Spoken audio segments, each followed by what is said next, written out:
All right, I want to start by giving all glory, honor, and praise to Yahweh, Bahashem, Yahweh Shai, Bahashem, Rekah HaKodash. Double honor to the elders and the apostles and teachers and wise men of great millstones. Salutations to the elect out there.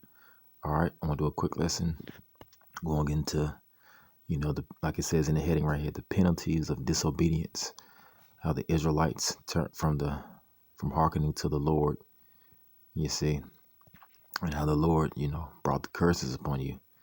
And one of those curses is that you will be, hated of your enemies and that they should reign over you. All right. And as you're going to see in the video, you're going to see how much hate that is shown by one of your enemies, which is the main enemy of you so-called blacks, Hispanics, and Native Americans, is the so-called white man, the Edomites, both the male and female. All right. Before I play the video, to give you a good example, I'm going to start in Leviticus 26. I'm going to start at 14. It says, "But if ye will not hearken unto me, and will not do all these commandments, and if you shall despise my statutes, if ye shall abhor my judgments, so that ye will not do all my commandments, but that ye break my covenant," which the Israelites broke the covenant, you see, it says, "I will also do this unto you. I will even appoint over you terror, consumption, and the burning oil, that shall consume the eyes and cause sorrow of heart, and ye shall sow your seed in vain, for your enemies shall eat them." You see, and that's the Lord bringing our enemies, which are these heathens, above us and bringing us low, at a lower state. All right, verse 17. This is the point. It says, "I will set my face against you. Ye shall be slain before your enemies. They that hate you shall reign over you, and ye shall flee when no man pursue it." You see, and if you continue to read, the Most High, He's going to amp up the the penalties for disobedience. But that's the point. The point is in 17. You see, it says, "They that hate you shall reign over you." Now, let me give you a good example in this video how much these Edomites hate you so-called blacks, Hispanics, and Native Americans, you Israelites. All right, let's play the video. It happened again. So a white female decides to call the cops on a 14-year-old child. She gets arrested because, well, the witness has told the truth. Let's put it up for a mass. She decided to call the cops on the 14-year-old black child. Washington, the state, is the place. She accused him of pushing her at the park. Police have now charged her instead, after multiple witnesses alleged she was actually the aggressor. Her name is Jennifer Vincent. She is now facing hate crime charges. I will explain why. So Jennifer faces a malicious harassment charge with a hate. You hear what he just said? Let's go back. She is now facing hate crime charges. I will explain. Hate crime charges. Let's go back. Leviticus. It says what? Verse 17 right here. It says, "They that hate you shall reign over you." You see? Hate crime charges. The Bible is a true book. Explain why. So Jennifer faces a malicious harassment charge with a hate crime designation, 4th degree assault, and resisting arrest for the October 25th incident.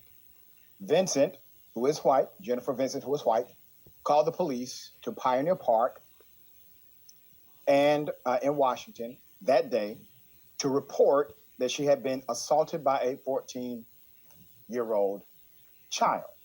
Okay? According to the court documents obtained by King 5 News.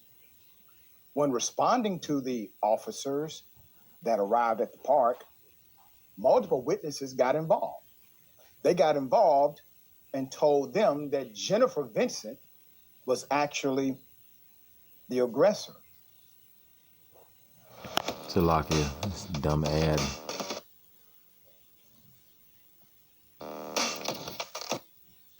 several people told police that Miss Vincent was, quote, shouting racial and derogatory statements to the teen and to other Hispanic people.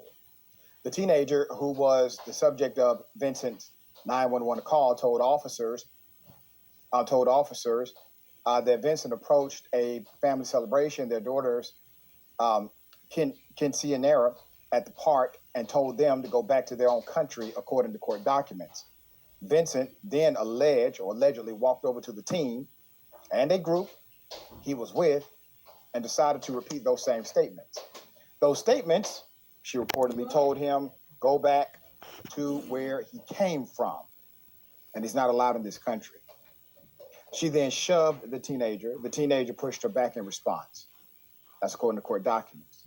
Witness statements added up, and the teen's version of events added up as well to the others who told the officers what happened.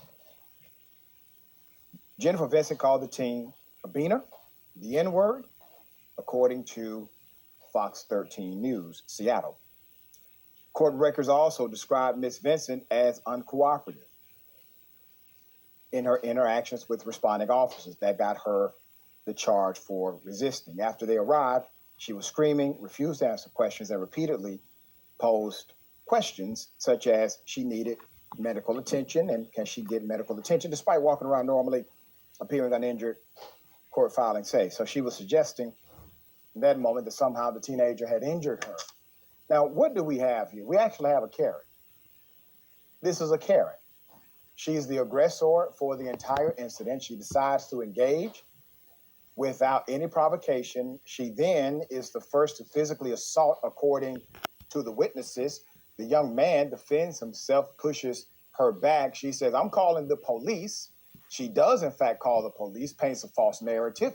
The police get there. Other people get involved. The witnesses get involved. The police, they decide to take reports from the witnesses. They come back, exchange notes, and they realize that all of the witnesses have said the same thing. And the stories of the witnesses add up to the teenager's account and not the woman who called 911. So they told her, put your hands behind your back, you're going to jail.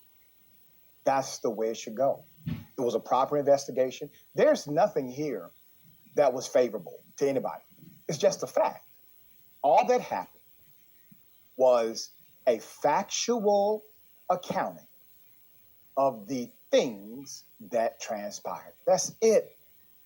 Nobody got special treatment here. They simply got fair treatment. See, this is what happens when police authorities go into a situation without innate bias. You actually get to the bottom of something pretty quickly. There's more. One officer suspected that she may be suffering a mental health crisis and called a crisis responder to the scene, who noted that Ms. Vincent has a history of post-traumatic stress disorder. When police decided they had grounds to arrest Ms. Vincent, court documents state that she resisted multiple officers and accused one cop of attempting to hurt her. She's also accused of trying to pinch one officer's leg. I want to clear something up, because sometimes when these stories go out and there's a dynamic associated with mental health, that the mental health diagnosis or alleged diagnosis gives immunity to the action. And that's not the standard for law enforcement or the court. Typically, the standard is, did you know what you were doing? Did you know if it was right or wrong? Did you take actions to hide it? Did you attempt to manipulate the facts in order to not suffer penalty? Those are the tell signs that you understood what you were doing. And if you understood what you were doing, typically, that means that you engaged in it intentionally. Okay? So Ms. Vincent was then taken to a hospital, which is proper protocol once again, before being booked into the county jail. So they made sure that she was checked out prior. Like, once again, everything is happening the way we have always advocated that it should. Even if you believe the story's BS, even if you don't think Ms. Vincent has any issue at all, follow the protocol. Follow the protocol. Follow the protocol. But you so-called blacks, Hispanics, and Native American Indians out there, you Israelites, you need to understand this one thing, that your enemies have a perpetual hatred for you, especially the so-called white man, the Edomites. And they're not going to stop. All right, I'll end the lesson here. All praises. They're not going to stop until Yahushua comes back and saves us from the hand of the hand of our enemies. You see, Yahushua comes back, he's going to save us. But